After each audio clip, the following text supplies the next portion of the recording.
Pemirsa, Komisi Informasi Pusat menolak gugatan pengamat kebijakan publik Bonatua Silalahi terkait ijazah Presiden ke-7 RI Joko Widodo.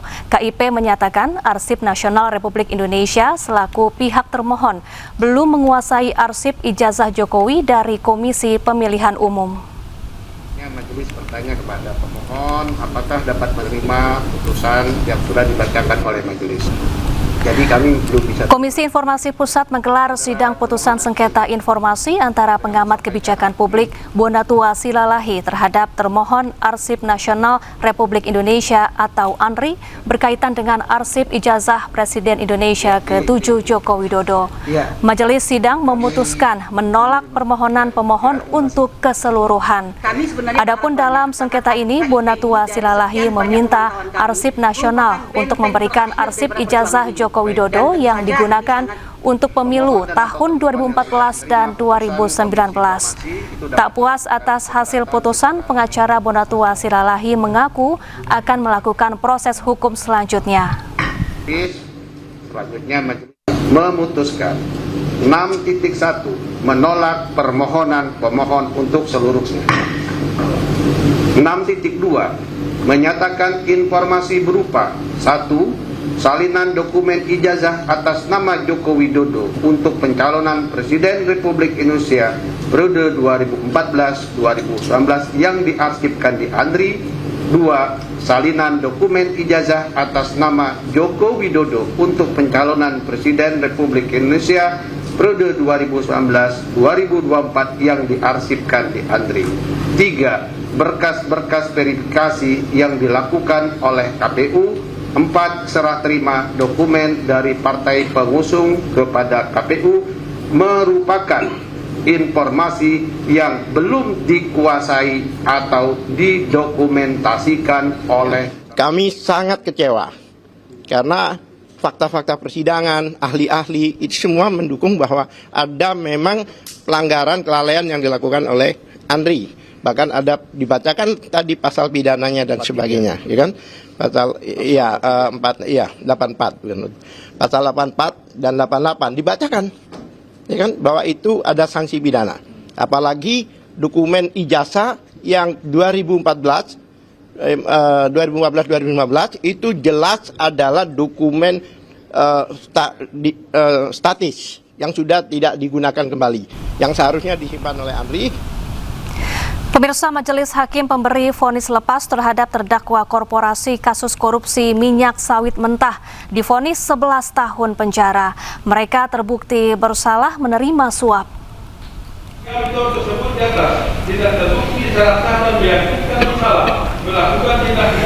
Tiga majelis hakim memberi vonis lepas atau onslak kepada terdakwa korporasi dalam kasus ekspor minyak sawit mentah dijatuhi hukuman 11 tahun penjara. Penjatuhan vonis dibacakan di Pengadilan Tipikor Jakarta. Ketiga majelis hakim terdiri dari Juyamto selaku ketua majelis dan Agam Syarif Baharudin serta Ali Muhtarom sebagai anggota. Mereka terbukti menerima suap atas putusan vonis lepas kepada terdakwa korporasi. Selain hukuman 11 tahun penjara, ketiganya juga didenda sebesar 500 juta rupiah.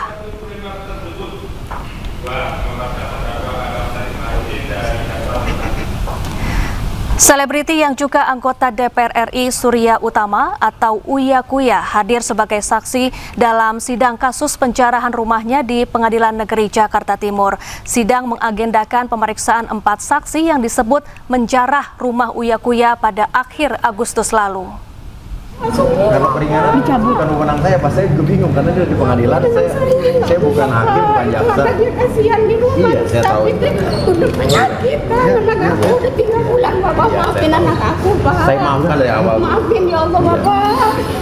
Maafin. Usai sidang, Uya Kuya didatangi 2 ibu-ibu yang meminta agar anaknya yang menjalani sidang agar dimaafkan dan dibebaskan. Uya Kuya mengaku datang untuk memenuhi kewajiban sebagai warga negara. Ia menegaskan proses hukum yang berlangsung saat ini sepenuhnya berada di tangan aparat penegak hukum dan ia bukan pelapor utama. Meski rumahnya hancur dan isinya habis dijarah, Uya Kuya mengaku sudah ikhlas dan memaafkan pelaku. Kalau keringanan bukan wewenang saya, pas saya juga bingung karena dia di pengadilan. Saya Uya bukan mengaku hakim. total kerugian yang dialami mencapai Iya, saya tahu. Terus terang ini pengalaman saya pertama kali namanya duduk sidang di pengadilan. Jadi saya juga tadi nggak tahu saya mau ditanya apa, ya datang aja sesuai dengan surat panggilan. Ya saya datang dan saya menjalankan kewajiban saya sebagai warga negara. Pak, itu gimana Pak? Dan tadi masalah kucing dan masalah TV sendiri itu gimana menurut Bapak? Ya, saya tadi kan hanya ditanya sebagai saksi karena pelapornya juga bukan saya. Pelapornya kan adalah Rizi, kan yang tinggal di rumah saya itu bukan hanya saya. Dia yang tinggal di rumah saya itu ada mertua saya, ada adik ipar saya, ada ponakan istri saya, ada karyawan saya, ada keluarga karyawan saya. Jadi banyak tinggal di rumah itu. Mas Rizi itu sebagai apa tadi? Rizi ada ipar saya. Iya. Tapi pada intinya Pak Uya Kuya memaafkan perbuatan dari para terdakwa ya Pak ya. Oh, memaafkan, saya dari awal udah memaafkan. Saya ikhlas kok, dari awal saya memaafkan. Dan sebuah pohon beringin tumbang dan memutus akses Jalan Raya Muchtar di Sawangan, Kota Depok, Jawa Barat. Kemacetan pun terjadi hingga 4 km.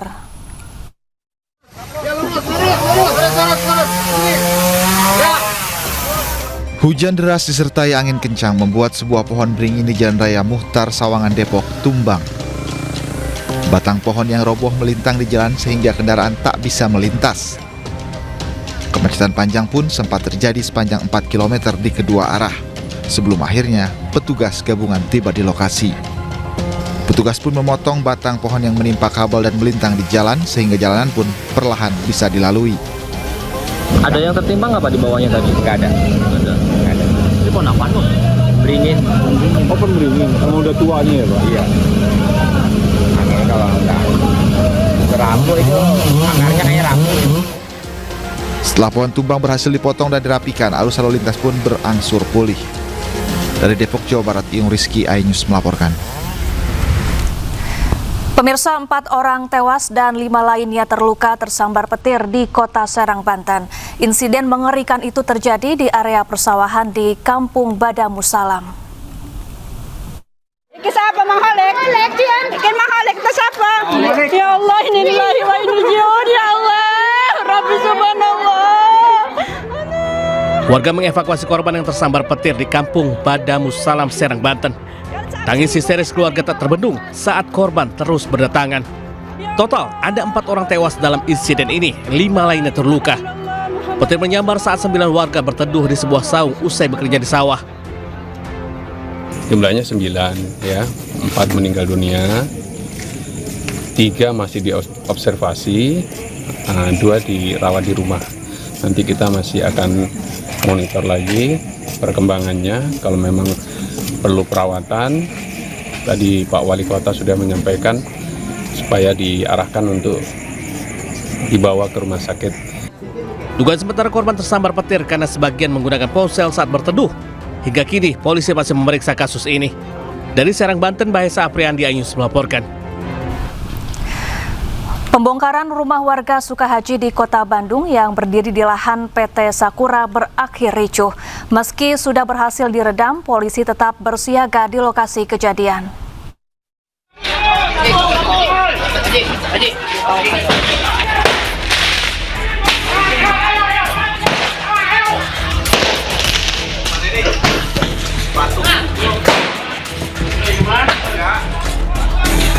Pembongkaran bangunan warga Sukahaji, Kota Bandung, Jawa Barat yang berdiri di lahan PT Sakura berakhir ricuh. Aksi saling lempar batu tak terhindarkan saat masa dari PT Sakura berusaha membongkar rumah warga dengan menggunakan 3 alat berat.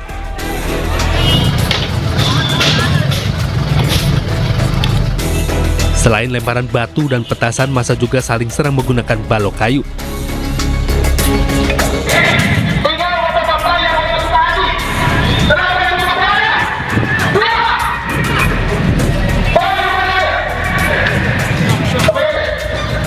Polisi langsung bergerak cepat ke lokasi kejadian dan membubarkan massa yang terlibat kericuhan. Polisi juga membuka blokir jalan yang sebelumnya dilakukan oleh massa. Kita jagain di sini, Pak. Ya.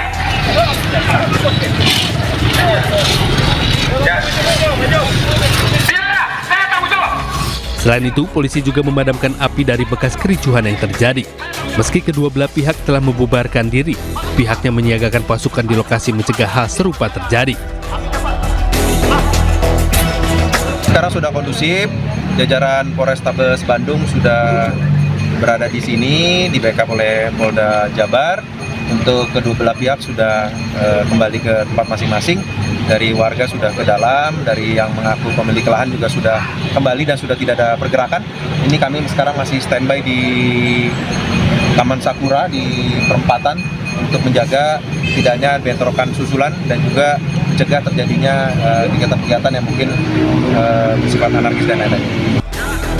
Akibat peristiwa ini, beberapa orang dari kedua kelompok mengalami luka-luka karena lemparan batu. Selain itu, jalanan di kawasan ini juga sempat alami kemacetan. Dari Bandung, Jawa Barat, Jupita Meilana, iNews melaporkan. Pemirsa, puluhan kios pedagang Pasar Kebon Kembang, Kota Bogor pagi ini ludes terbakar. Pedagang yang panik berupaya selamatkan barang dagangannya. Masih membara guys. Dipimpin langsung Pak Sekdes di sini lokasi. Begitu informasi update Pak Kades, Bapak Wali Kota dan Wakil Wali Kota Kota Bogor. Kobaran api terus melahap kios pedagang di salah satu blok Pasar Kebon Kembang, Kota Bogor. Api yang terus membesar menyulitkan petugas pemadam kebakaran padamkan api. Maju dikit.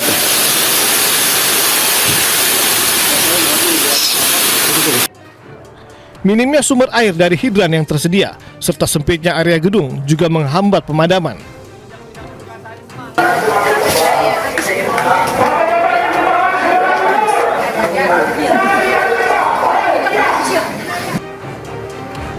Api yang membesar dengan cepat juga membuat ratusan pedagang panik berupaya selamatkan barang dagangan.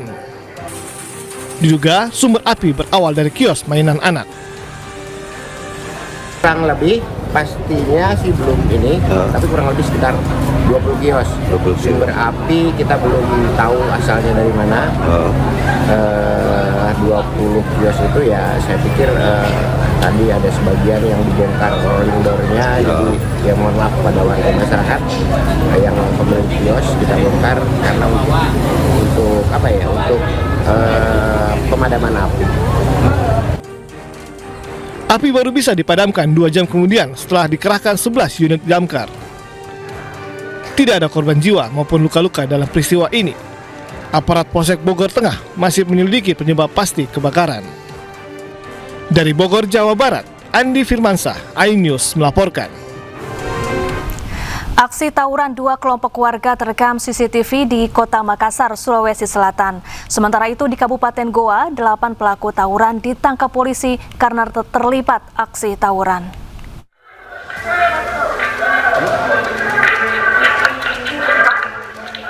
Terjadi aksi tawuran 2 kelompok pemuda di Kota Makassar, Sulawesi Selatan. Aksi tawuran tersebut terekam CCTV. Salah satu kelompok pemuda memprovokasi untuk mengajak tawuran dengan melepaskan anak panah busur. Salah satu korban pengguna jalan menjadi korban aksi tawuran tertancap anak panah busur pada bagian kepala. Korban yang tertancap panah dilarikan ke Rumah Sakit Wahidin Sudiro Husodo. Polisi dengan cepat menangkap 7 pelaku tawuran dan terancam hukuman 10 tahun penjara.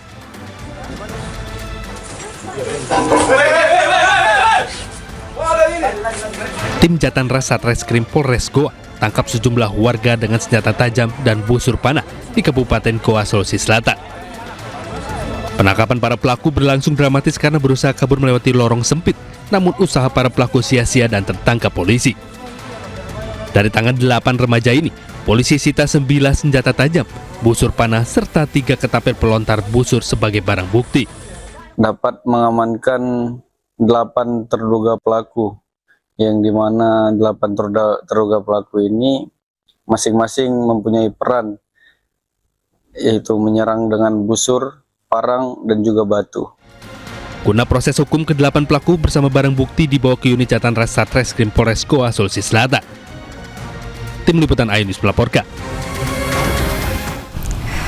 Pemirsa, diduga sopir mengantuk, truk molen menabrak belasan sepeda motor di Kabupaten Bekasi, Jawa Barat.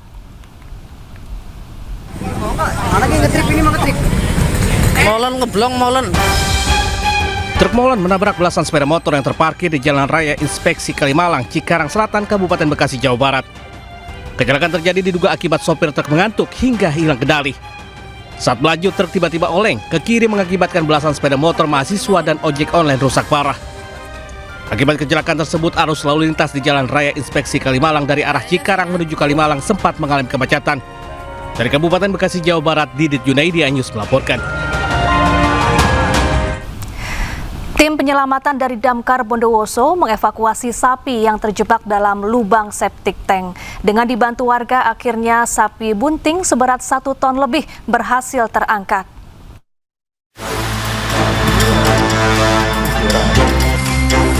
Tim penyelamatan dari Damkar Bondowoso, Jawa Timur mengevakuasi sapi yang terjebak dalam lubang septic tank dari sebuah rumah di Desa Wonokusumo, Kecamatan Tapen. Petugas dibantu warga sekitar berjibaku mengevakuasi sapi jenis lemosin dengan katrol menggunakan tripod yang telah dikaitkan pada sapi yang beratnya diprediksi lebih dari 1 ton. Diketahui sapi yang tengah mengandung 9 bulan itu pertama kali ditemukan anak pemilik sapi yang tengah bermain. Usai 1 jam proses pengangkatan bersama warga sekitar akhirnya membuahkan hasil. Sapi berhasil dievakuasi dalam kondisi hidup. Terus bekerja sama dengan warga sekitar karena tidak mungkin juga seluruh damkar untuk melakukan penarikan. Jadi kami diminta bantuan warga sekitar, ya alhamdulillah warga responnya juga baik, akhirnya berjibaku kerjasama, akhirnya hewan bisa terangkat. Petugas mengimbau warga agar segera menutup septic tank agar tidak membahayakan. Dari Bondowoso, Jawa Timur, Rizky Amirul Ahmad Anyus melaporkan.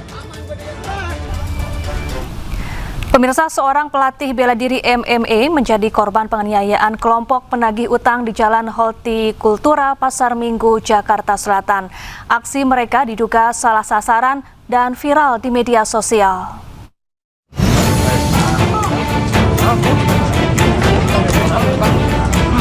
Sedang asik menikmati makanan, seorang pria tiba-tiba ditarik paksa sekelompok orang hingga terjatuh di Jalan Hortikultura Pasar Minggu, Jakarta Selatan.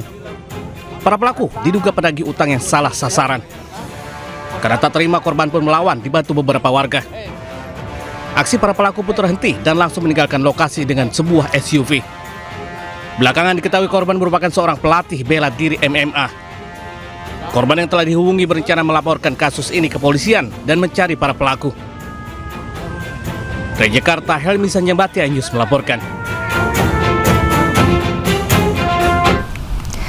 Pemirsa, suasana haru menyelimuti pemakaman aktor senior Epy Kusnandar di TPU Jeruk Purut, Jakarta.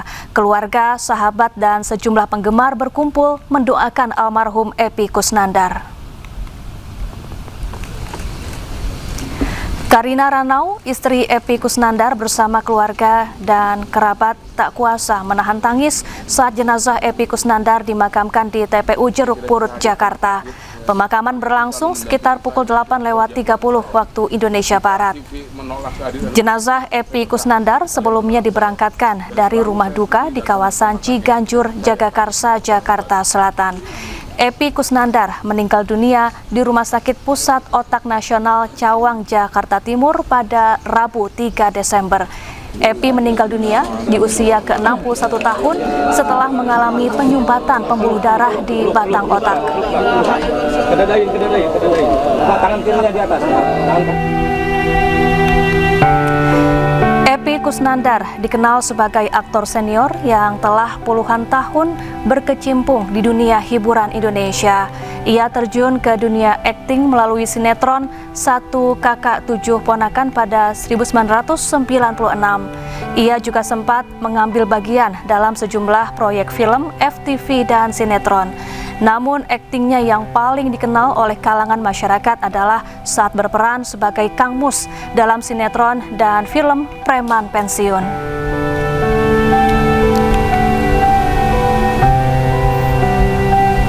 Kita ke informasi lain, pemirsa. Seorang pria pemerkosa dan penganiaya gadis difabel di Goa, Sulawesi Selatan meregang nyawa di amuk ratusan warga. Aksi brutal warga mengarak dan menganiaya pelaku hingga tewas viral di media sosial.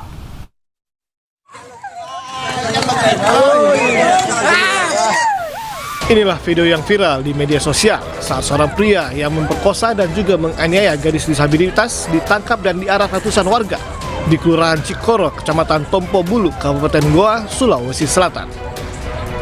Pelaku dianiaya dan diseret menggunakan sepeda motor hingga meregang nyawa akibat luka parah di sekujur tubuh. Ya Allah, astagfirullah. Aparat Polres Goa yang mendapat laporan langsung mendatangi rumah pelaku dan melakukan visum pada jasad pelaku.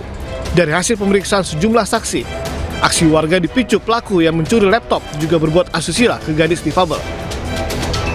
Sebelumnya, warga menangkap pelaku yang mencuri di lokasi berbeda sebelum diketahui menganiaya dan memperkosa gadis difabel hingga terluka lebam di wajah dan trauma.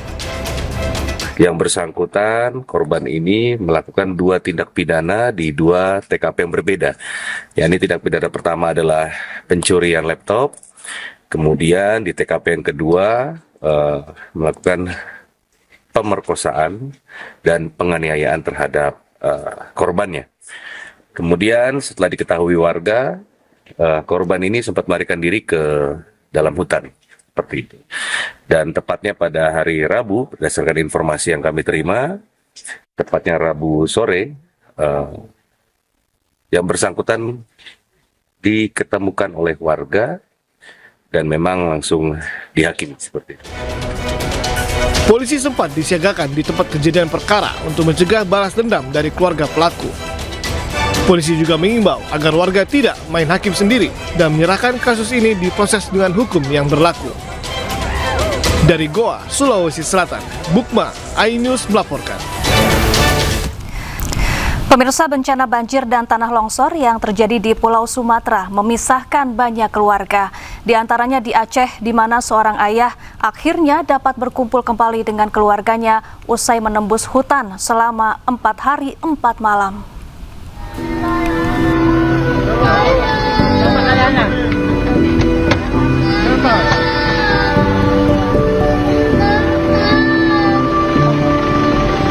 Momen haru menyelimuti pengungsian Kuala Simpang, Aceh saat seorang anak menangis lega usai bertemu sang ayah. Alhamdulillah sudah mengantar keluarga juga. Ada yang ketemu di jalan.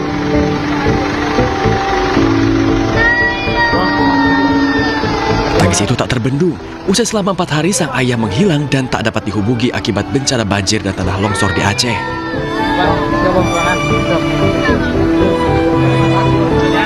Rupanya sang ayah harus berjalan kaki selama 4 hari 4 malam menembus hutan untuk mencari keluarganya yang terpisah.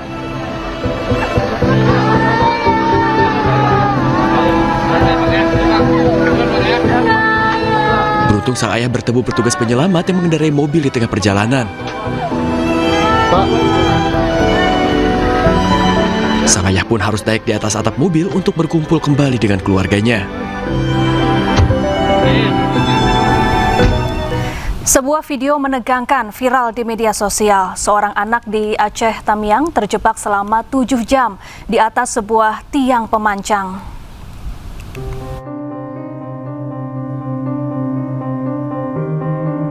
Rekaman menegangkan menunjukkan seorang bocah laki-laki yang terdiam membeku di atas sebuah tiang pemancang.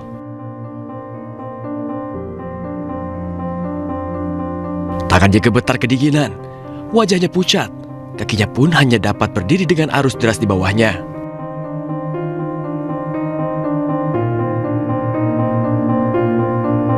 Di tengah cuaca buruk, anak Aceh tersebut harus bertahan selama 7 jam lamanya hingga akhirnya dapat diselamatkan.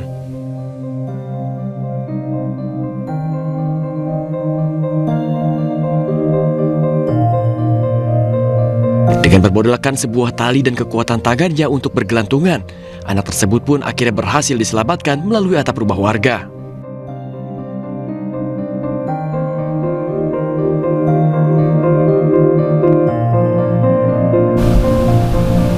Ya, akibat banjir yang melanda, banyak warga di Aceh yang harus menahan lapar. Salah satunya seorang bocah laki-laki yang harus hidup tanpa makanan selama 7 hari.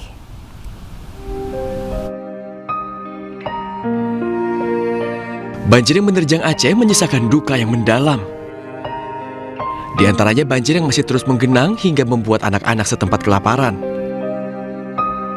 Seorang anak di Pidijaya terlihat menyantap makanannya dengan lahap di perkarangan sebuah rumah. Dengan air yang mengalir deras di jalan, bocah laki-laki tersebut hanya dapat terduduk mensyukuri setiap suap dari nasi pertama yang didapatkannya usai 7 hari bertahan tanpa makanan. Video bocah laki-laki ini pun menyentuh hati banyak warganet dan viral di media sosial. Ya, sepekan diterjang banjir bandang, ribuan rumah di Kabupaten Aceh Tamiang masih porak-poranda. Ratusan kendaraan yang hancur juga masih teronggok di pinggir jalan.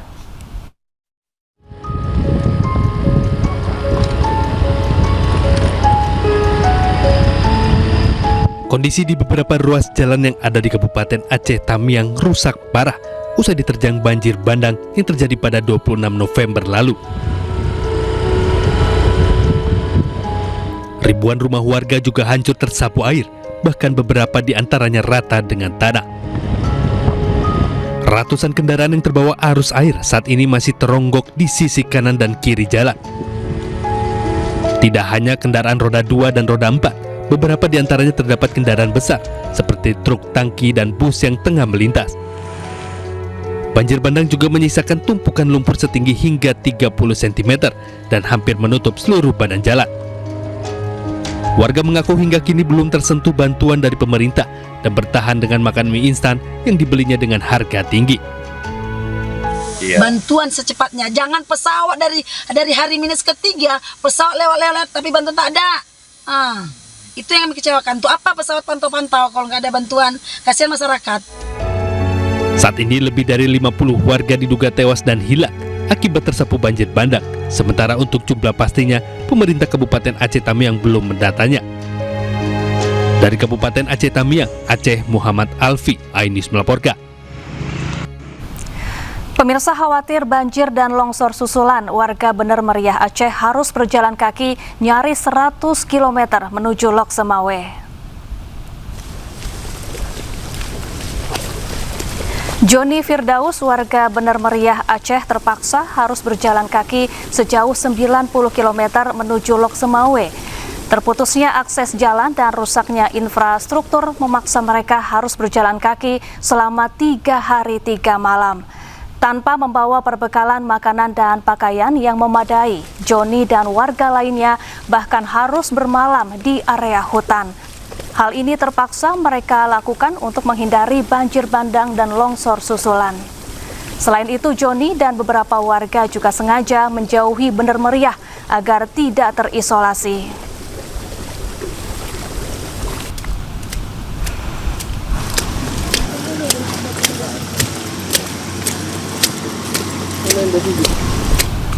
Ya, untuk mengetahui cerita selengkapnya kita telah terhubung dengan Joni Firdaus di Lok Semawe Aceh. Selamat siang Bang Joni. Siang Mbak Safa.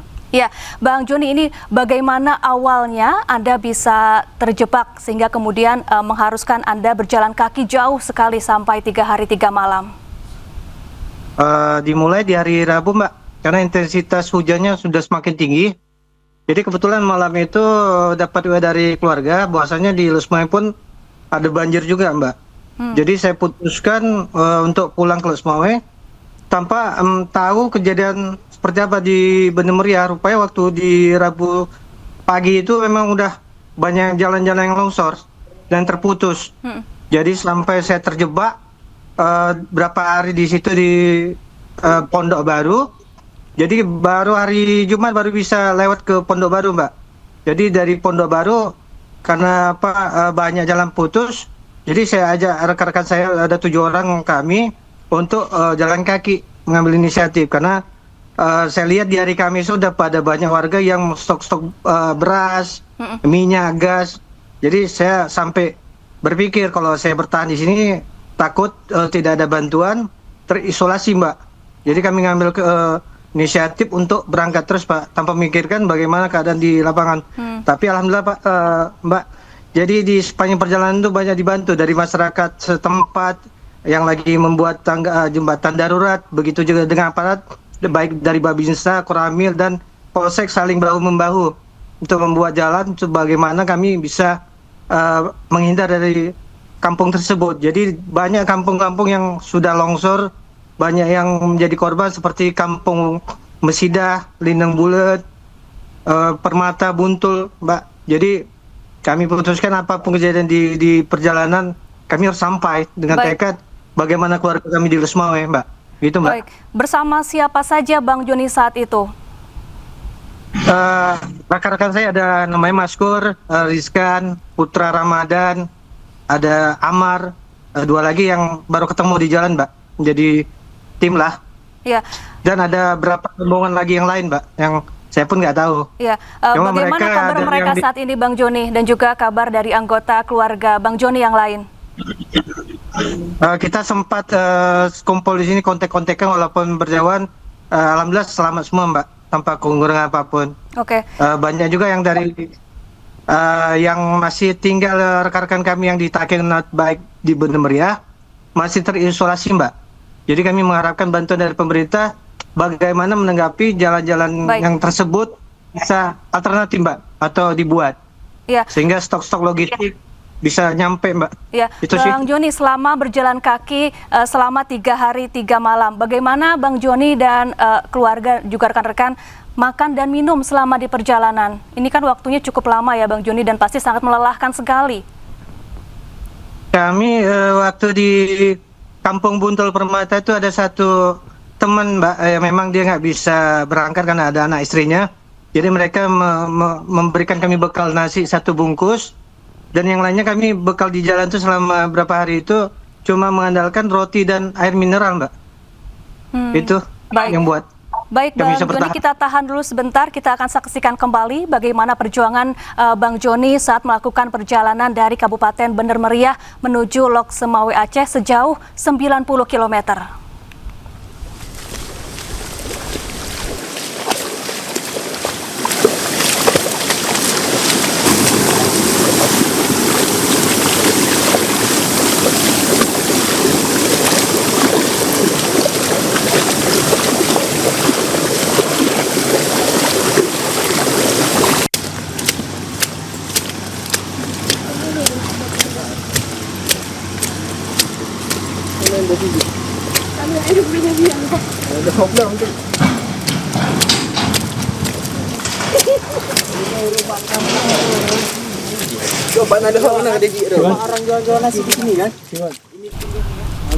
Iya, Bang Joni, ini kita sedang menampilkan bagaimana perjalanan Anda bersama keluarga dan rekan-rekan saat menempuh medan terjal ya selama 3 hari 3 malam sejauh 90 km. Lalu bagaimana Anda beristirahat ketika kelelahan di tengah jalan ini, Bang Joni? Memang waktu itu, Mbak, dengan umur saya udah tidak muda lagi, mungkin tertahan tidak biasa berjalan sejauh itu, jadi kami berhenti yang memungkinkan kami untuk berhenti, Mbak. Tapi ada satu kampung di camp Permata itu, mereka ada membuat satu tempat posko darurat dari masyarakat setempat, jadi siapapun bisa singgah untuk bermalam di situ, Mbak. Jadi ala kadarnya lah. Jadi apa-apa yang bisa dimakan itu bersama-sama, Mbak. Jadi saya berdoa dengan kebaikan mereka diberikan limpah rahmat sama Allah, Mbak. Karena memang tak bisa kita berikan bantuan juga kan ke mereka. Tapi kalau memang dalam beberapa hari ini mungkin kita bisa menggalang bantuan untuk mereka, Mbak, yang terisolasi lah, Mbak. Mungkin bisa disalurkan karena banyak yang kami jumpai di jalan-jalan tuh kayak anak kecil, ibu-ibu, orang tua tuh memang ya mirisnya nggak bisa berangkat seperti kami aja yang masih lumayan sehat, berjuang juga seperti mereka juga berjuang, Mbak. Baik, jadi di sepanjang perjalanan juga Bang Joni sempat bertemu dengan para korban lainnya yang kondisinya juga sangat memprihatinkan begitu ya? Untuk bertahan mereka dengan medan yang memang berat, Mbak, membeli beras tuh ke perbatasan di Aceh Utara lah, itu sampai diletak di kepalanya sekitar 2 karung beras. Jadi sama-sama makan tuh, Mbak. Apa yang mereka makan ya seperti itu. Jadi ada anak kecil, ibu-ibu lansia yang ada yang sakit. Tapi di atas itu ada aparat sih, Mbak, seperti Babinsa, Koramil sama Polsek, yang memang mereka membahu-membahu, Pak. Kita pun merasa bersama ya. kalau udah bersama seperti ada satu kekuatan. Itu. Baik, dalam perjalanan selama 3 hari 3 malam ini, lalu bagaimana kondisinya saat malam hari? Ini tentunya saya tidak bisa membayangkan begitu ya, di tengah kondisi banjir, longsor, dan kerusakan yang sangat masif, ini tentunya sangat mencekam begitu. Lalu bagaimana Bang Joni dan rekan-rekan bisa mencari tempat yang aman untuk beristirahat? Itu tadi Mbak, misalnya kayak kita menghindar, jadi untuk menghindari gempa longsor susulan atau banjir. Ya karena tanahnya memang sudah gembur, Mbak. Kalau kita lihat di atas itu banyak pohon-pohon yang di atas itu memang sudah tidak ada lagi, yang bisa satu waktu-waktu itu bisa jatuh sendirinya. Jadi kami berusaha untuk tidak lebih dekat, berusaha menjauh agak pedalaman seperti di dalam kebun-kebun kopi masyarakat, Mbak. Jadi kami buat seperti plastik untuk tenda lah, Mbak, untuk bertahan. Baik, lalu bagaimana pada akhirnya kemudian Bang Joni ini bisa bertemu dengan petugas dan kemudian bisa dievakuasi menemukan tempat yang lebih aman? Jadi pas di perbatasan di Aceh Utara itu, Mbak, dan Bendera Meriah itu sudah mulai dapat jaringan, Mbak, walaupun WA. Jadi ada satu dari tim kita ini menghubungi saudaranya untuk bisa menjemput kami, Mbak, di daerah Gunung Salak, Mbak. Jadi dari Gunung Salak itu ke Losmau itu sekitar mungkin 13 atau 15 km lagi, Mbak. Jadi setelah ditelepon mereka jam 5 pagi, mereka sudah menunggu, baru bisa kami dievakuasi, Mbak. Gitu, Mbak. Baik, lalu saat ini apakah masih ada anggota keluarga atau kerabat lainnya yang hingga kini masih hilang atau terjebak, Bang Joni? Kalau dari keluarga saya enggak, Pak. Cuma rekan-rekan kerja. Rekan kerja dan sahabat yang masih di sana, Mbak. Yang misalnya di Takengon, di Bendera Meriah, Mbak. Masih terjebak di sana. Baik, terima kasih. Baik, terima kasih Bang Joni Firdaus dari Loksemawe Aceh telah berbagi cerita bersama kami. Salam untuk keluarga dan semoga bencana ini cepat berlalu dan tidak akan terulang kembali. Terima kasih. Pemirsa, bantuan dari Presiden Prabowo Subianto untuk korban banjir bandang di Aceh tiba di Bandara Cut Nyadin, Nagan Raya, Aceh. Bantuan tersebut dibawa menggunakan pesawat Hercules milik TNI Angkatan Udara.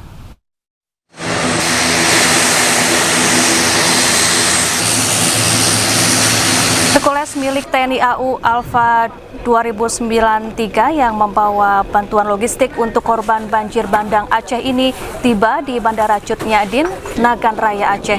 Bantuan dari Presiden Prabowo ini sebelumnya diberangkatkan melalui Bandara Kuala Namu, Medan.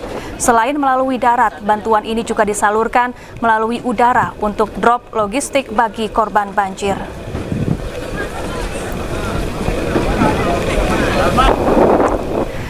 Pemirsa, seorang pria menyantap makanan yang ditemukannya dalam kulkas yang hanyut di tengah banjir di Sumatera Utara. Videonya pun viral di media sosial.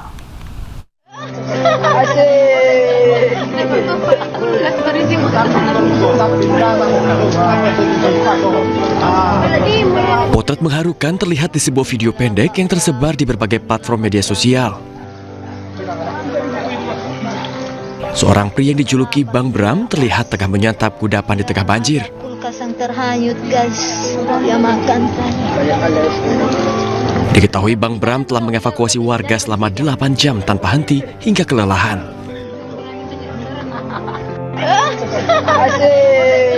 Terlihat dirinya mengenakan kaos basah kuyup. Wajahnya terlihat pucat. Bang Bram yang masih berada di tengah banjir setinggi pinggangnya ini menemukan sebuah kulkas yang hanyut. Saat dibuka, Bang Bram menemukan kudapan dan langsung menyantapnya. Melihat aksinya, warga sekitar pun bersorak mendukung pria yang dijuluki pahlawan bagi warga sekitar tersebut. Tapi ke jalan udah bisa dapat dipijak. Desa Garoga di Tapanuli Selatan, Sumatera Utara luluh lantak dan terisolasi akibat banjir. Sementara itu puluhan warganya dinyatakan hilang. Wajah Desa Garoga yang terletak di tepi Jalan Lintas Sumatera, Kabupaten Tapanuli Selatan, Sumatera Utara kini luluh lantak. Rumah-rumah hancur tersapu banjir bandang yang membawa batang-batang kayu dan menghantam permukiman. 27 warganya hingga kini belum ditemukan terseret arus deras saat banjir. Sementara itu, sawah dan kebun yang menjadi ladang mata pencaharian bagi ratusan kepala keluarga kini lenyap.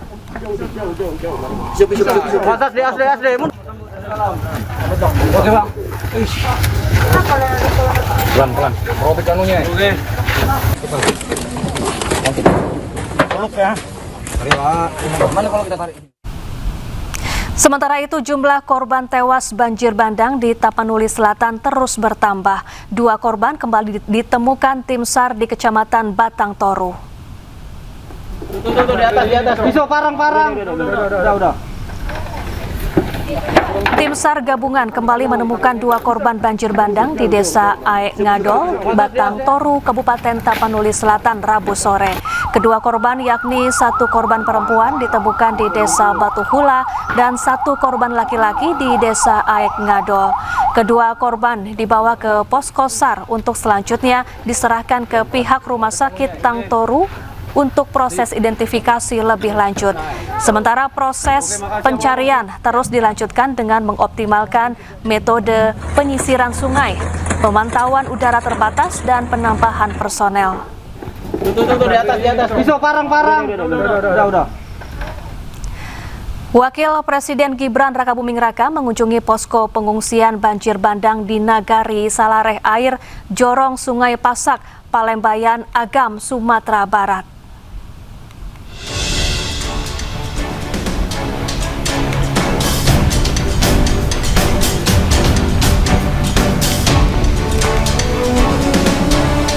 Dalam kunjungannya, Gibran memastikan kehadirannya untuk mempercepat pendistribusian bantuan ke korban di Kabupaten Agam.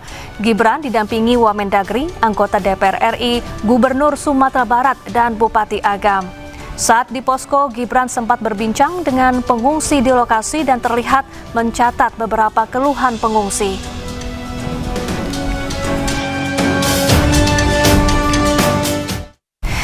Ya, untuk mengetahui informasi terkini, kita sudah terhubung dengan rekan jurnalis iNews, ada Indra Setiabudi di Kabupaten Agam, Sumatera Barat. Selamat siang Indra, bagaimana situasi terkini saat ini di sana?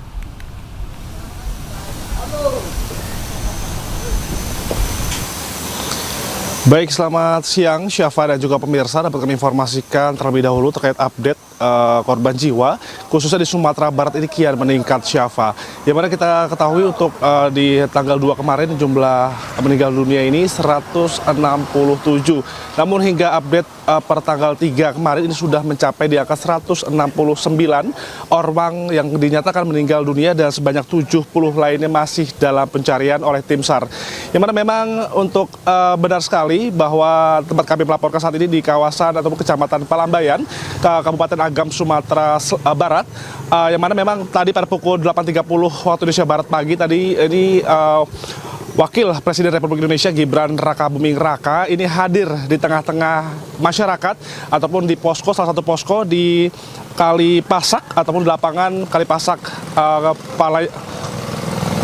Agam, Sumatera Barat, yang mana memang kehadiran Wakil Presiden ini disambut meriah oleh para pengungsi, yang mana memang mereka ini ingin bahwa kehadiran daripada Wapres ini bisa memperbaiki ataupun mempercepat proses pembangunan maupun juga lebih percepat proses evakuasi maupun juga perbaikan rumah dan juga puskesmas yang hancur karena air bah ataupun juga banjir bandang yang terjadi beberapa hari lalu.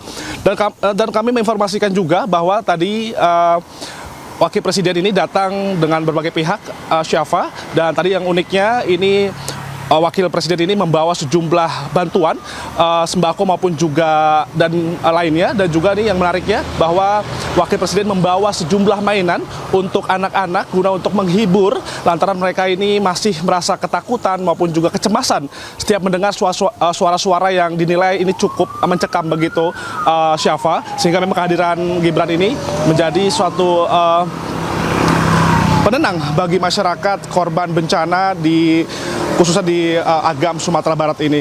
Dan memang tadi tidak lama Syafa, Wakil Presiden ini hanya kurang lebih 1 jam lamanya dan langsung bertolak menuju Sumatera Utara guna untuk meninjau secara langsung kembali dan memastikan bantuan logistik maupun juga sejumlah infrastruktur ini bisa segera diperbaiki seperti fasilitas umum maupun juga sekolah yang banyak sekali ini tertimbun tanah maupun juga lumpur begitu, Syafa, dan juga ini ada sejumlah pengobat atau rumah sakit maupun juga rumah ibadah ini juga menjadi fokus bagi Gibran, dan untuk memastikan konsumsi setiap harinya untuk makan 3 kali ini tidak boleh kurang. Dan kami juga sempat mengikuti perjalanan BNPB bahwa memang untuk memastikan logistik ini tetap terpenuhi begitu, dan kami juga melihat bahwa memang untuk pasokan ini sangat tercukupi begitu, Syafa. Dan kami akan menginformasikan kembali, Syafa, terkait data-data selanjutnya untuk di Kabupaten Agam, Sumatera Barat. Kembali ke Anda. Iya, terima kasih Indra Setiabudi langsung dari Agam, Sumatera Barat. Pemirsa, kelangkaan BBM hingga kini masih terus terjadi di daerah terdampak bencana banjir dan tanah longsor di Pulau Sumatera. Di Mandailing Natal, warga rela menginapkan kendaraannya di SPBU menunggu datangnya pasokan BBM.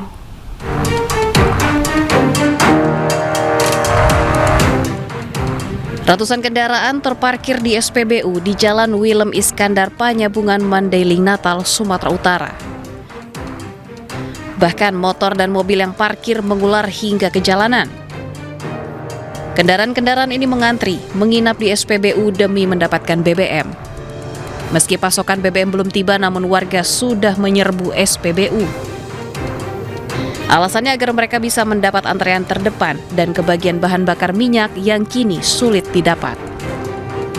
Habis maghrib sampai ini, sampai mau siang. Jadi belum dapat? Kalau informasi dari yang kerja di sini katanya jam 11. Oh, jam 11 masuk lagi. Jadi kita nggak pulang lagi ke rumah tadi berarti? Belum pulang dari ditungguin ya? Semalam sampai ini belum pulang. Pak. Habis butuh Pak, butuh. Kalau nggak ngantri nggak dapat minyak? Nggak dapat minyak. Nggak bisa makan, nggak ada minyak. Cari-cari kemana-mana memang nggak ada juga? Susah lah. Susah ya. Udah berapa lama ini Pak? Adalah seminggu. Pemandangan antrian kendaraan seperti ini di Mandailing Natal sudah terjadi sepekan lebih. Sejak kelangkaan BBM terjadi, dampak bencana tanah longsor dan banjir yang memutus akses transportasi dari depo Pertamina Sibolga. Pasokan BBM yang saat ini sudah dialihkan ke depo Pertamina Dumai dan depo Pertamina Teluk Kabung, Sumatera Barat juga tak bisa memenuhi ketersediaan BBM lantaran kuotanya dibatasi. Dari Mandailing Natal, Sumatera Utara, Ahmad Hussein Lubis, iNews melaporkan. Pemirsa, seorang bocah berusia 11 tahun di Kabupaten Jombang, Jawa Timur ditangkap setelah ketahuan mencuri motor milik warga. Aksi bocah yang masih kelas 5 SD ini terekam CCTV saat membawa kabur motor curian.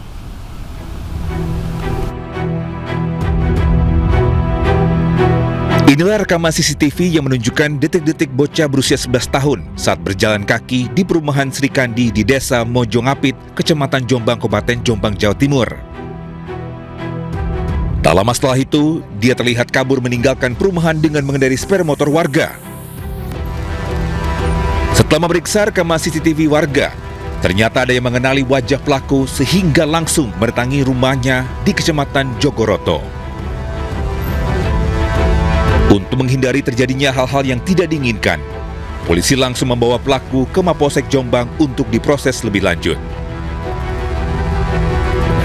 Untuk pelaku membawa kendaraan ini masuk ke rumah, kemudian mendapatkan kunci kendaraan, kemudian membawa kabur kendaraan. Iya. Dari tangan tersangka, polisi mengamankan 1 unit motor hasil curian yang disembunyikan pelaku di sebuah masjid tak jauh dari TKP. Polisi kini masih melakukan pemeriksaan untuk mengungkap motif pelaku mencuri motor. Dari Jombang, Jawa Timur, Mukhtar Bagus, iNews melaporkan. Komplotan pencuri bermobil membawa kabur ribuan telur bebek milik pedagang di Kabupaten Mojokerto, Jawa Timur. Akibatnya korban merugi jutaan rupiah.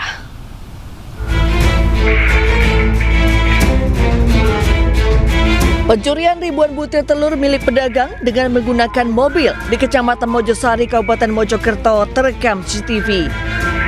Dengan cepat, 2 pelaku mengambil ribuan telur yang disimpan di samping rumah korban memasukkannya ke dalam mobil, kemudian melarikan diri.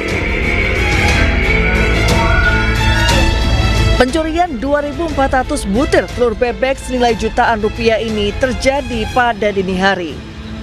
Nas, korban baru menyadari pencurian saat hendak beraktivitas pada pagi hari. Dia tahunya setelah subuh kan saya mesti keluar mematikan lampu. Lah itu ada telur jatuh. Berapa Pak jumlahnya Pak? 2.400-an. Kalau kerugian sendiri terjadi berapa? Ya 3 jutaan. Itu memang ditaruh di luar.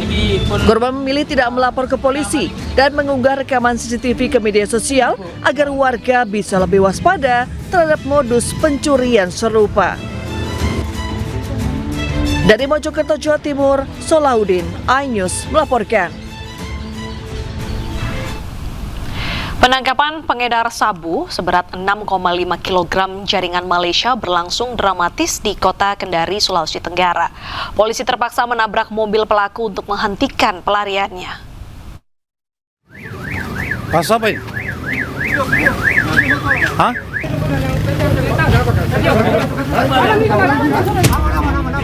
Penangkapan seorang pria yang membawa narkoba jenis sabu berinisial DP 29 tahun, warga Lainea, Konawe Selatan berlangsung dramatis. Personel di Ditres Narkoba Polda Sulawesi Tenggara yang melakukan pengejaran menabrak mobil pelaku untuk menghentikan pelariannya. 6 kilo Pak. Awas. Dari dalam mobil, polisi menemukan barang bukti sabu sebanyak 6 kg. Penangkapan berdasarkan hasil pengembangan polisi selama 7 bulan yang mengetahui adanya peredaran sabu diduga dari Malaysia yang masuk ke wilayah Sulawesi Barat, Sulawesi Tengah, dan kota Kendari. Modus pelaku menyewa mobil rental untuk menjemput sabu di Sulawesi Barat, kemudian masuk ke Kendari untuk diedarkan. Ditemukan barang bukti sejumlah 6.491 gram pada kendaraannya, kemudian dikembangkan di kosnya, di rumah kosnya ditemukan sejumlah 92 gram.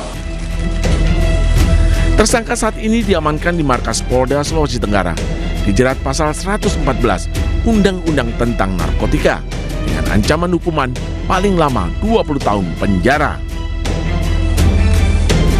Dari Kendari, Sulawesi Tenggara, Asdar Zula, iNews melaporkan.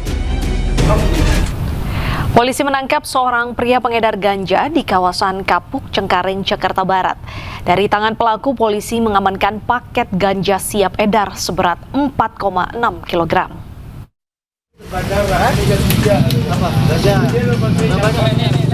Pria pengedar ganja ini hanya bisa tertunduk diam saat diamankan petugas Subdit 3 Ditres Narkoba Polda Metro Jaya di kawasan Kapuk, Cengkareng, Jakarta Barat. Penangkapan dilakukan setelah petugas mendapat informasi adanya aktivitas narkoba di wilayah tersebut. Saat pelaku digeledah, polisi temukan 1 kardus besar berisi ganja dengan berat total 4,6 kg serta 1 ponsel. Dalam pemeriksaan awal, pria tersebut mengaku bahwa barang haram itu diperoleh dari seorang pemasok berinisial D yang kini tengah diburu oleh polisi. Kami dari Unit 5 Subdit 3 Direktorat Narkoba Polda Metro Jaya kembali mengamankan seorang tersangka berinisial M dengan barang bukti 4,6 kg ganja di wilayah Cengkareng, Jakarta Barat yang sebelumnya didapat dari seorang berinisial D di wilayah Sumatera yang sekarang sedang kita kejar. Kemudian barang bukti serta tersangka kita bawa ke kantor Direktorat Narkoba Polda Metro Jaya guna kepentingan penyidikan lebih lanjut. Saat ini pelaku bersama seluruh barang bukti dibawa ke Ditres Narkoba Polda Metro Jaya untuk proses penyelidikan lebih lanjut. Dari Jakarta, Rizky Falupi, iNews melaporkan. Ketahuan selingkuh, seorang pria di Kebayoran Baru menikam istri siri dan selingkuhannya dengan sebilah pisau. Pelaku diamankan warga sebelum diserahkan ke polisi.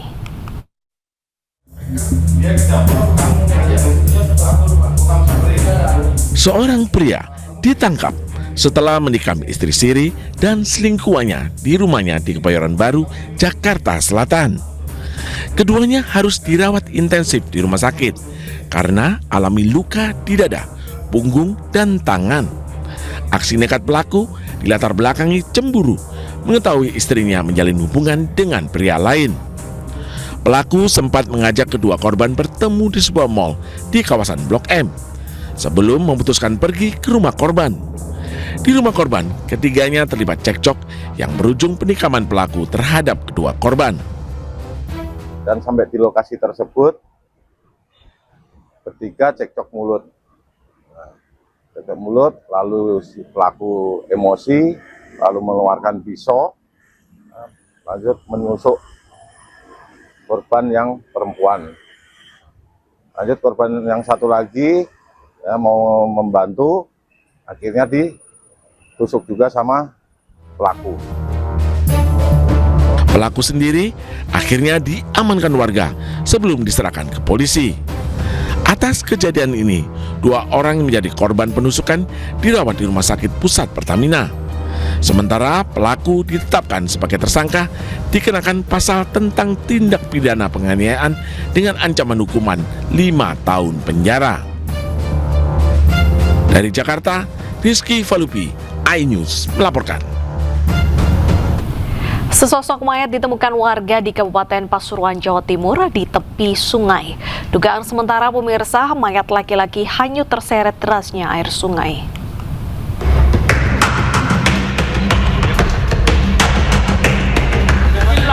Warga desa Pulokerto, Kecamatan Keraton, Kabupaten Pasuruan, Jawa Timur dibuat geger dengan penemuan mayat laki-laki tanpa identitas di tepi muara Sungai Welang, desa setempat.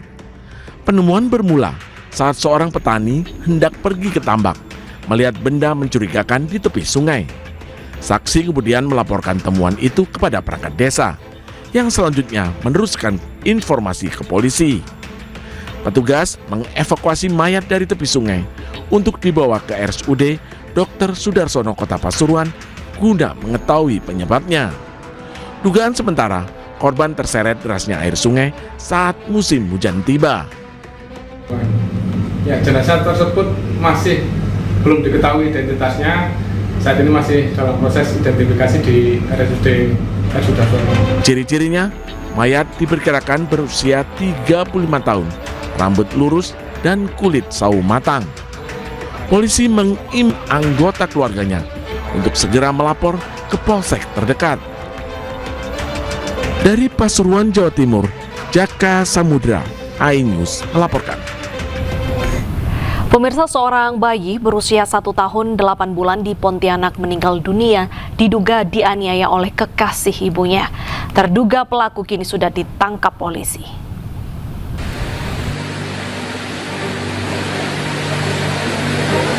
Seorang balita di Pontianak, Kalimantan Barat dilaporkan tewas setelah menjadi korban penganiayaan.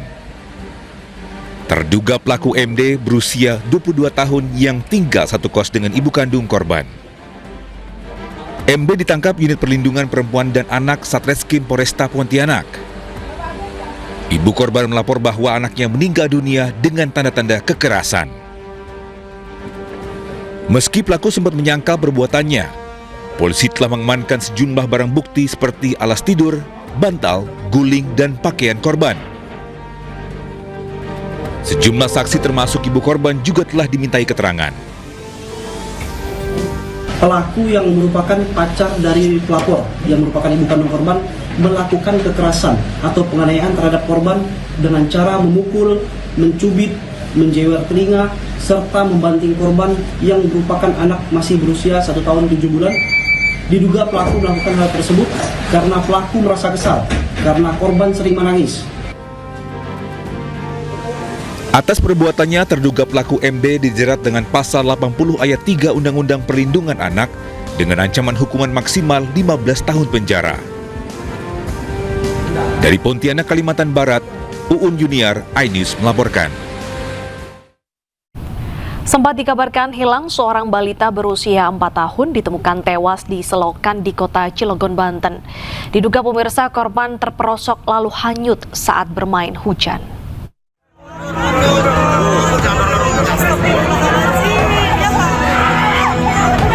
Polisi dibantu warga mengevakuasi jasad bocah laki-laki berusia 4 tahun dari selokan sedalam 50 cm di Komplek Perumna 1 Bumi Cibeber Kencana, Kecamatan Cibeber, Kota Cilegon, Banten. Sebelumnya, korban sempat dikabarkan hilang Selasa sore kemarin saat bermain hujan.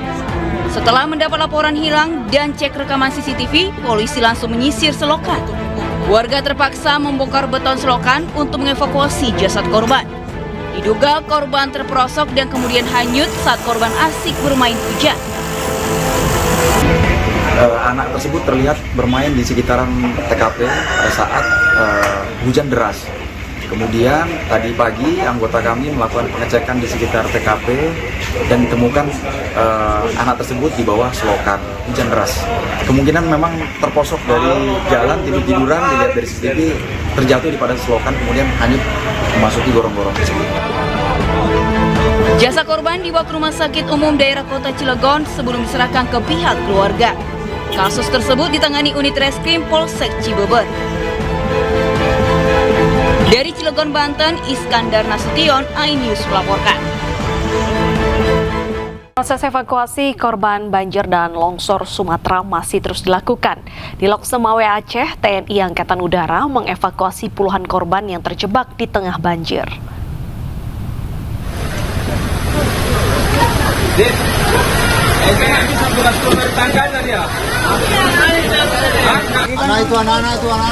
Tim Batalion Parako 469 Korpasga TNI AU mengevakuasi korban banjir di Lok Semawe, Aceh. Puluhan korban terdiri dari anak-anak hingga lansia yang terjebak di rumahnya di tengah banjir dievakuasi menggunakan perahu karet menuju lokasi yang aman.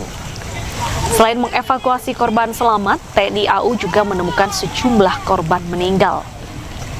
Pemirsa, proses evakuasi ini terus dilakukan mengingat masih banyak korban yang hingga kini terjebak di rumah mereka yang terendam banjir.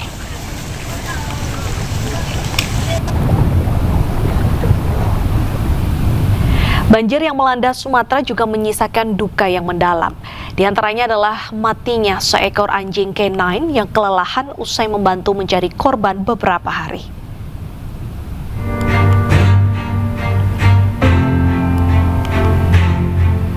Seekor anjing pelacak dari unit K9 Polda Riau bernama Reno mati saat mencari korban banjir di Kabupaten Agam, Sumatera Barat.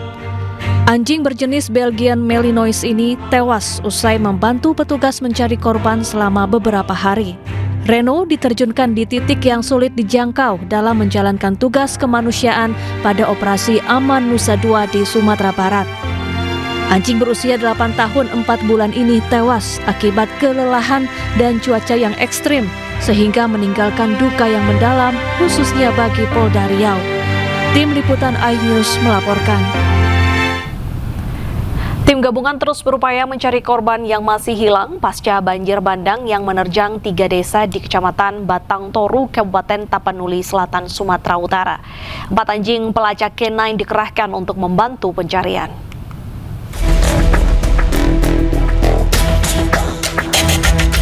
Sebanyak 4 ekor anjing terlatih milik Polri dikerahkan dalam proses pencarian korban hilang pasca banjir bandang yang menerjang 3 desa di Kecamatan Batang Toru, Tapanuli Selatan, Sumatera Utara. Para anjing-anjing tersebut menyisir puing-puing bangunan yang tersapu air Sungai Aek Garoga dengan harapan bisa temukan para korban yang masih hilang. Petugas juga membuat lubang di sekitar lokasi kejadian agar anjing-anjing bisa mencium bau korban yang tertimbun puing-puing. Pencarian para korban menggunakan anjing-anjing K9 ini dilakukan sejak Senin kemarin. Kita menurunkan 4 K9 khusus untuk SAR ya di daerah Tapanuli Selatan, tepatnya di Garuga. Ya, jadi sifat kita itu hanya sifatnya mencari, kemudian setelah mencari kita kasih tanda di situ. Jadi selama ini ada beberapa titik yang sudah kita kasih tanda. Baik, demikian. Sudah ada berapa titik, Pak? Itu, Pak? Kurang lebih hampir sekitar 7 titik tanda. Itu dimulai dari kapan ini, Pak? Operasi pencarian menggunakan K9 ini, Pak? Baik, dimulai dari K9 itu di hari Senin. Senin, di bulan Senin. Ya. Puluhan orang masih hilang akibat banjir bandang yang menerjang 3 desa di Kecamatan Batang Toru. Petugas pun berupaya mencari para korban dengan berbagai cara. Dari Tapanuli Selatan, Sumatera Utara, Indra Mulia Siagian, iNews melaporkan. Di tengah suasana pengungsian, seorang ibu di Padang Panjang memberikan jasa pangkas rambut gratis bagi para pengungsi. Para pengungsi ini pun antusias menunggu giliran rambut mereka dirapihkan.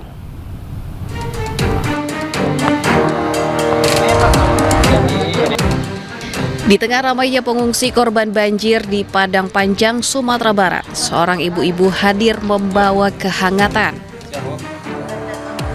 Bukan untuk mencari sanak saudara, perempuan bernama Neni Anin ini datang ke posko untuk memberikan jasa pangkas rambut gratis bagi korban bencana. Pria, wanita, anak-anak hingga dewasa duduk bergantian menanti gunting milik Neni merapihkan rambut mereka. Saya mewakili warga, sangat terbantu dengan pangkas rambut yang diadakan di pengungsian ini. Dan mungkin sekali lagi saya mengucapkan banyak-banyak terima kasih. Cuman itu yang bisa saya sampaikan. Bantuan korban bencana tak selalu harus berwujud uang atau barang. Neni berharap keahlian memangkas rambut miliknya bisa memberi sedikit keceriaan di wajah para pengungsi. Dari diri sendiri, dari hati sendiri, dari hati nurani saya sendiri. Kenapa, Bu? Sebelum terjadi bencana ini, Ibu udah merasakannya. Merasakan apa, Bu? Merasa kehilangan. Terus? Ya, banyak lah. Di tengah suara derita dan cerita duka di pengungsian, sentuhan gunting Neni menjadi pengingat bahwa kebaikan selalu bisa datang dari hal-hal paling sederhana. Dari Padang Panjang, Sumatera Barat, Agung Sulistyo, iNews melaporkan. Puluhan pasangan mengikuti pernikahan massal gratis di Masjid Istiqlal, Jakarta. Kegiatan nikah massal gratis ini digelar untuk meringankan beban warga yang ingin membina rumah tangga secara sehat.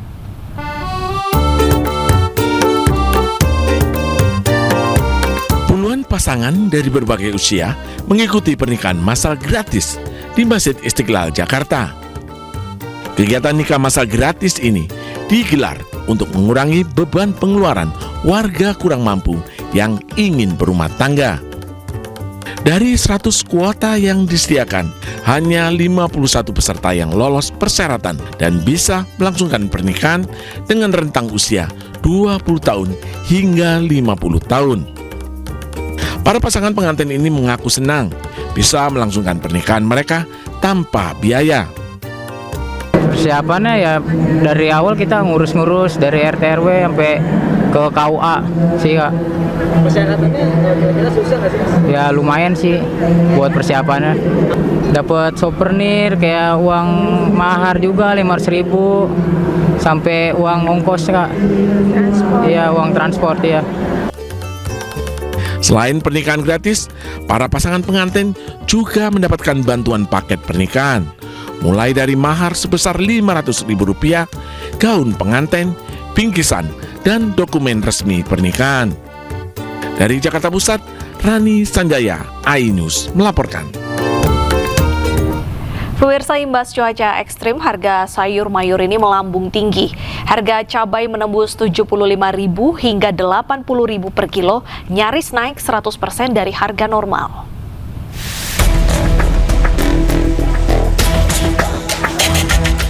Cuaca ekstrim hujan deras belakangan ini berimbas pada harga sayur mayur yang melambung tinggi. Di pasar tradisional Gamping Sleman, Yogyakarta, harga sayuran seperti wortel, kubis, tomat, dan bawang-bawangan naik sekitar Rp4.000 hingga Rp8.000 per kilogram. Yang paling tinggi harga cabai rawit merah yang mencapai Rp75.000 per kilo, naik hampir 100% dari harga normal Rp50.000 per kilo. Harga bawang merah juga naik jadi Rp50.000 dari sebelumnya Rp40.000. Menurut pedagang, pasokan cabai rawit merah menurun karena petani cabai gagal panen di musim hujan. Cabai merah itu ya jual 70, naik eceran tapi nah porsi banyak ya bisa 60, 65. Sebelumnya berapa itu? Dari 50. Ya nah harganya gini naik pendapatannya modalnya lebih banyak, tapi saat ini sedikit. Semoga jadi agak murah sedikit lah, mendukung masyarakat yang kecil. Pedagang maupun pembeli berharap pemerintah bisa mengambil langkah untuk menstabilkan harga komoditas cabai maupun bahan pangan lainnya yang melambung jelang Natal dan Tahun Baru. Dari Sleman, Yogyakarta, Heru Trijoko melaporkan. Pemirsa, rapat pimpinan nasional atau Rapimnas Kamar Dagang dan Industri Kadin Indonesia 2025 yang digelar di Park Hyatt Jakarta berjalan dengan sukses. Rapimnas yang dihadiri lebih dari 1.000 peserta ini menghasilkan sejumlah kerjasama strategis untuk perluasan lapangan kerja dan mendorong pertumbuhan ekonomi.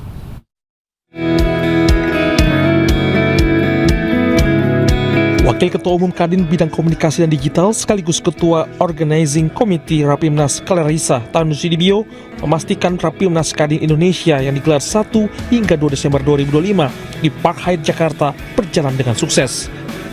Rapimnas dihadiri lebih dari 1.000 peserta dan menghasilkan 14 kerjasama strategis dengan berbagai pihak, baik dari pemerintah maupun swasta.